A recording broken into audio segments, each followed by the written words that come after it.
अस्सलाम वालेकुम प्यारे बच्चों, क्या हाल चाल है जी? ठीक ठाक हैं, खैरियत से हैं। आज बेटा हमारा जो आर्टिकल है वो है कोलिजन।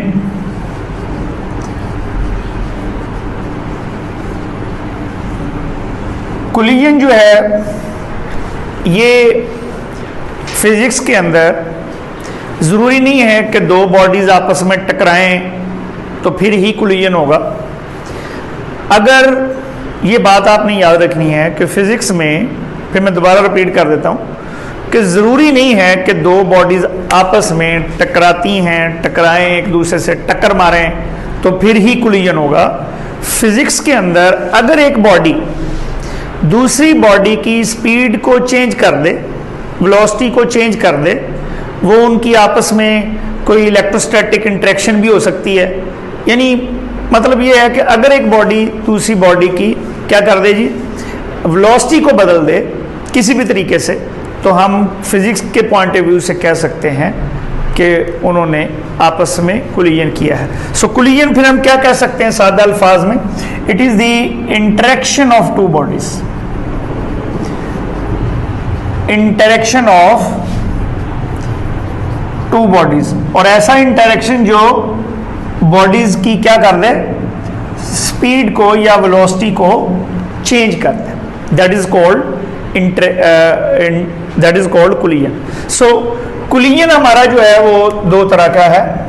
नंबर एक है इलास्टिक कोलिजन, ठीक है, चलें ई बड़ा डाल लें जी। इलास्टिक कोलिजन, इलास्टिक कोलिजन ऐसा कोलिजन है जिसमें काइनेटिक एनर्जी का, मोमेंटम का, किसी भी किस्म का कोई लॉस नहीं होता। So energy, kinetic energy is not lost, kinetic energy is not lost. जितने भी ये जो कोलिजन है ये आप समझ लें कि आइडियल किस्म का कोलिजन है। This is a collision between gas molecules, ideal gas molecules. The collision between ideal gas molecules, ideal gas molecules। दो बिलियर्ड बॉल आपस में टकराएं तो वो आप समझ लेंगे मोर देन 95% जो है वो इलास्टिक कोलिजन है। जो 5% है, चूंकि उसमें दो बॉलें जब आपस में टकराएंगी तो क्या होगा, आवाज़ पैदा होगी। आवाज़ पैदा होने की वजह से थोड़ा सा काइनेटिक एनर्जी में लॉस होगा, ठीक है। सो आप इसको आप कह लें कि 95% और more than 95% is elastic collision. So 100% नहीं है। सो 100% जो इलास्टिक कोलिजन है वो किन का है? आइडियल गैस मॉलिक्यूल्स का। या न्यूक्लियर रिएक्टर के अंदर प्रोटॉन और न्यूट्रॉन स्ट्राइक करता है किसके साथ? प्रोटॉन्स के साथ। सो वो जो है वो कोलिजन भी आप क्या कह सकते हैं, वो इलास्टिक कोलिजन है। बहरहाल आप इतना ही याद कर लें, काफ़ी है। दूसरा कोलिजन है जी inelastic collision. Inelastic collision में ऐसा कोलिजन जिसमें काइनेटिक एनर्जी में लॉस होता है, that collision in which kinetic energy is lost, that collision in which kinetic energy is lost. All daily life collisions, all daily life collisions, जो जितने भी हमारे डेली लाइफ कोलिजन्स हैं are in elastic. जितने ये सारे जो डेली लाइफ कोलिजन्स हैं वो क्या हैं? इन इलास्टिक है। अब बेटा एक एमसीक्यू में, एक एमसीक्यू है बड़ा, आप समझ लें, एक नोट है। एक नोट आपने यहाँ पर बात नोट कर लेनी है, किसी कोने में साइड पे लिख लेनी है कि कोलिजन जिस तरह का मर्जी हो, इलास्टिक हो या इन इलास्टिक हो, जितने भी हमारे लॉज हैं, कंजर्वेशन लॉज हैं, वो कंजर्व रहते हैं, वो होल्ड करते हैं। यानी आप समझे, इसमें देखें काइनेटिक एनर्जी में लॉस हो गया है, ठीक है, काइनेटिक एनर्जी में लॉस हुआ तो इन इलास्टिक नहीं है, तो इलास्टिक लेकिन काइनेटिक एनर्जी का लफ्ज इस्तेमाल किया है, एनर्जी का लफ्ज इस्तेमाल नहीं किया। जो टोटल एनर्जी है वो तमाम कोलिजन्स के अंदर कंजर्व रहेगी। सो लॉज जो हैं आप यूं कह लें, law of conservation of momentum, law of conservation of energy, law of conservation of mass, ये सारे जो लॉज हैं they are conserved in all types of collisions, in all types of collisions. तमाम किस्म के कोलिजन्स में जो हमारे लॉज हैं वो कंजर्व हैं, वो एप्लीकेबल है। बस एप्लीकेबल से मुराद बिफोर एंड आफ्टर कोलिजन जो है कांस्टेंट। तो ये नोट कर लिया आपने बात।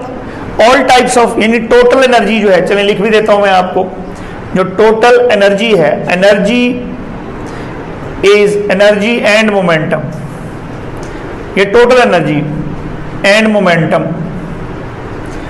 Momentum they are conserved in all types of collisions, in all types of collisions,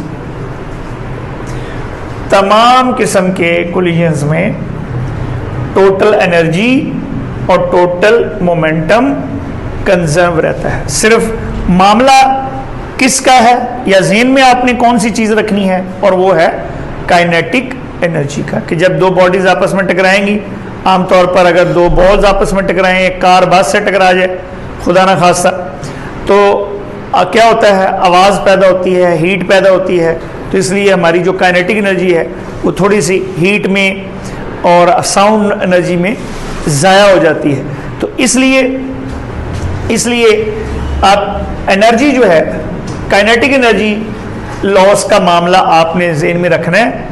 इनको डिफाइन करते हुए momentum, law of conservation of linear momentum, और law of conservation of energy, law of conservation of mass, ये सारे तमाम किस्म के collisions में कंजर्व है। ठीक है जी, ये शॉर्ट क्वेश्चन आ जाता है। ठीक है, what is difference between elastic and in elastic collision, आप इतना लिख लें, दो पॉइंट लिख लें, तो इंशाल्लाह 2 नंबर आपके आ जाएंगे।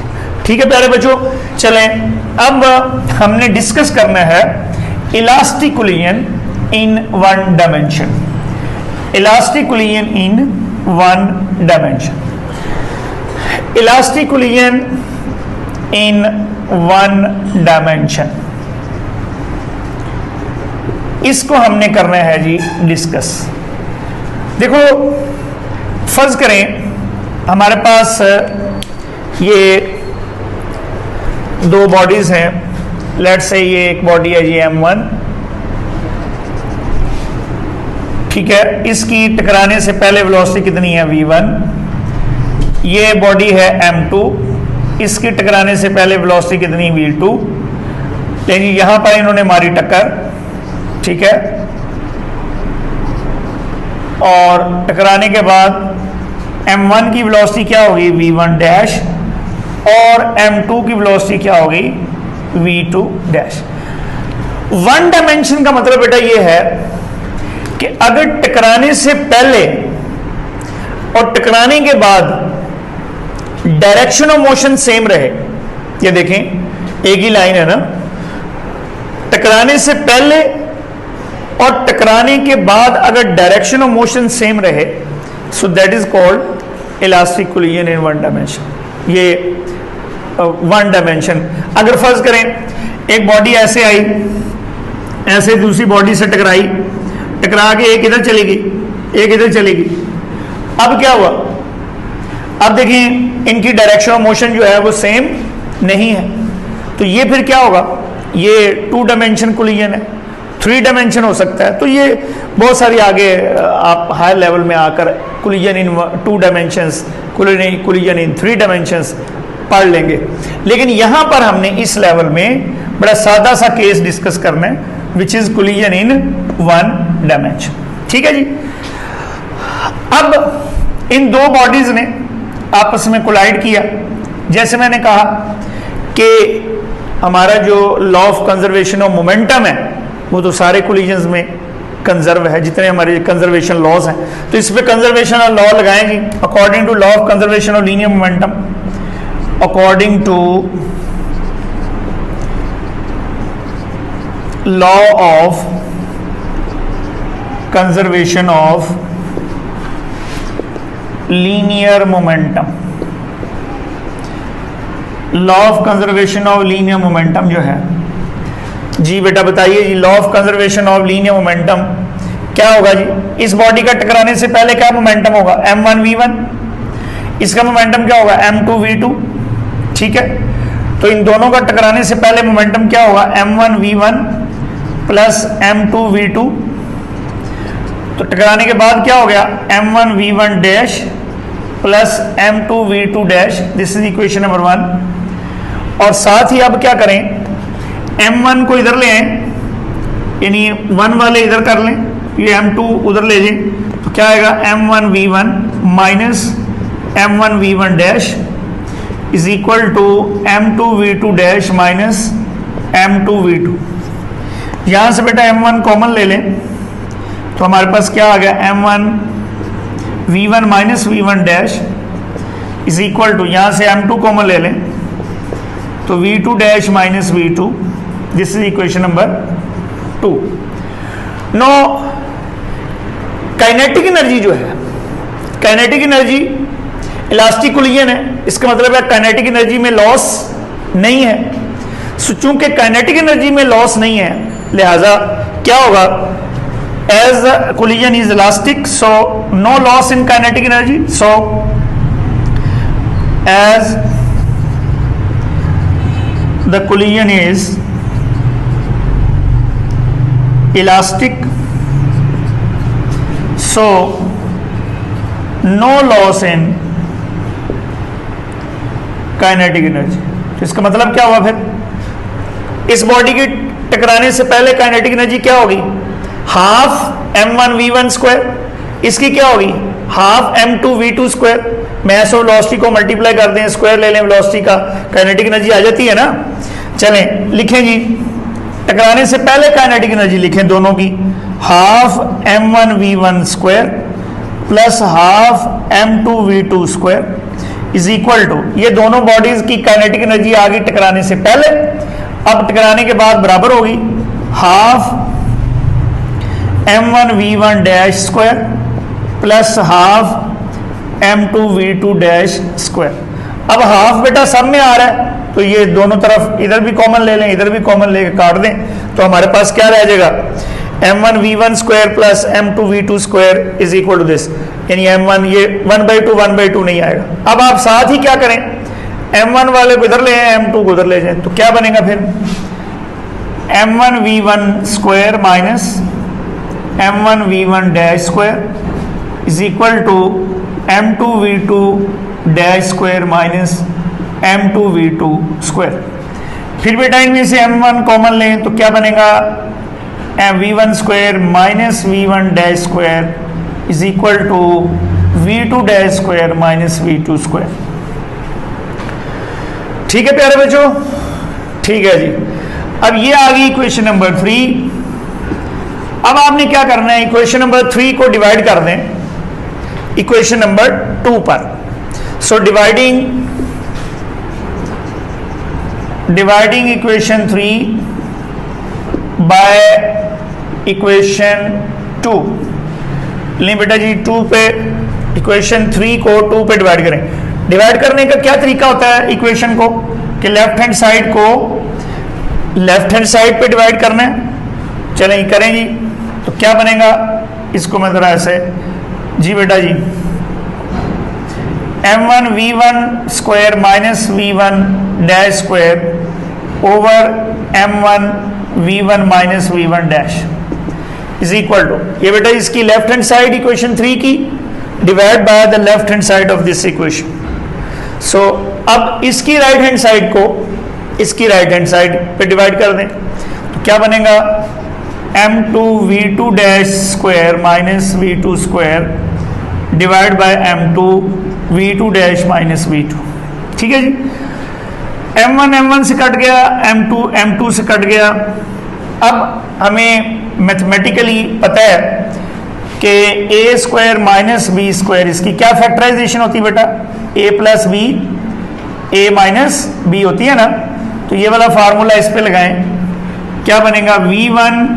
v1 plus v1 dash into v1 minus v1 dash divide by v1 minus v1 dash is equal to v2 dash plus v2 into v2 dash minus v2 divide by v2 dash minus v2। अब बेटा ये इससे cancel हो गया, ये इससे cancel हो गया, क्या आ गया जी? v1 plus v1 dash is equal to v2 dash plus v2, ये बाकी रह गया। ठीक होगी बात जी? कोई प्रॉब्लम तो नहीं है जी प्यारे बच्चों? बताइए, कोई मसला? नो मसला। अच्छा चलें, अब आप ये देखें, इस इक्वेशन से हमने अभी तो ये यहां से लेकर यहां तक हमने मैथ की इक्वेशंस कोई आगे पीछे किया, कोई इसमें फिजिक्स तो इतनी खास थी नहीं। अब इस इक्वेशन की फिजिक्स आने वाली है, ये ज़रा थोड़ा सा आपने बात को ध्यान से समझना है, कान खोल कर देखें जी। इस इक्वेशन को बेटा हम क्या लिख सकते हैं? ज़रा मैं थोड़ा सा इसको इधर से इक्वेशन, ये आपने याद रखना है, ये आपको नेक्स्ट लेक्चर में भी इसकी ज़रूरत पड़नी है, ठीक है ना? तो आपने इसलिए इनको याद कर लेना है। आज हमने चूंकि इसका आधा लेक्चर डिस्कस करना है, आधा हम इंशाल्लाह नेक्स्ट लेक्चर में इसको डिस्कस करेंगे। अब इसमें देखें, चले मैं ये इक्वेशन नंबर 1 नहीं मिटाई मैंने। इस इक्वेशन को देखो बेटा, v1 plus v1 dash is equal to v2 dash plus v2। ये डैश वालों को एक साइड पे ले जाएं, डैश के बगैर एक साइड पे ले आए तो क्या बनेगा बताओ? v1 minus v2 is equal to, इसको बेटा उधर ले जाएं, minus v1 dash plus v2 dash. अब इसको v1 minus v2 is equal to minus, अगर मैं कॉमन ले लूं तो क्या होगा? v1 dash minus v2 dash. अब बेटा इस इक्वेशन के पीछे फिजिक्स क्या है वो हम देखते हैं, वो डिस्कस करते हैं और फिर हम इधर लिख भी देंगे और आपको आना भी चाहिए वो कौन सी क्या फिजिक्स है। पहले ये यहां देखें ज़रा, फर्ज करें कि हमारे पास तार इधर ले आए, ठीक है जी। अब यहां देखो बेटा, अगर इसकी वेलोसिटी है लेट्स से 10 मीटर पर सेकेंड,